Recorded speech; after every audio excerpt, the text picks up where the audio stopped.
ఓం శ్రీమాత్రే నమః.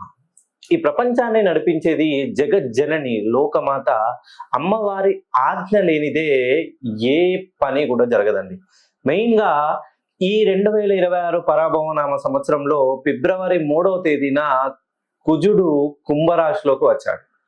మెయిన్‌గా ఎప్పుడైతే కుజుడు కుంభరాశిలోకి 23వ తేదీన ట్రాన్సిట్ అయ్యాడో, కుంభరాశిలో జన్మించిన వాళ్ళు మెయిన్‌గా వ్యాపార రంగంలో ఉన్నవాళ్ళు, రియల్ ఎస్టేట్ రంగంలో గానీ, పెట్టుబడులకు సంబంధించిన రంగంలో గానీ, కన్‌స్ట్రక్షన్ ఫీల్డ్‌లో గానీ, ట్రాన్స్‌పోర్ట్‌కి సంబంధించిన ఫీల్డ్‌లో గానీ, అగ్రికల్చర్‌లో, ఫార్మా ఫీల్డ్, ఇటువంటి డిఫరెంట్ పెట్టుబడులకు సంబంధించిన ఫీల్డ్‌లో ఉన్న వాళ్ళకి అద్భుతంగా కుజుడు యోగించనున్నాడు. మెయిన్‌గా ఫిబ్రవరి 6వ తేదీన శుక్రుడు వచ్చాడు. అంతకు ముందే రాహు ఉన్నాడు.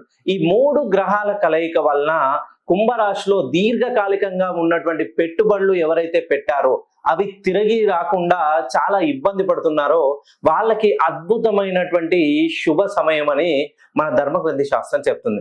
మెయిన్‌గా మీరు జన్మతః కుంభరాశిలో జన్మించినట్లయితే మీరు ఇప్పటి వరకు ఏ పని చేసినా కలిసి రావట్లేదు. చదువుల్లో వెనుకంజ, ఉద్యోగంలో వెనుకంజ, వివాహంలో వెనుకంజ, అప్పులు కట్టడంలో వెనుకంజలో ఉంటే ఒక్కసారి మీ పేరులోని సంఖ్యా దోషాన్ని సవరిస్తే మీ జీవితంలో పెను మార్పులు మీరు చూడబోతున్నారు.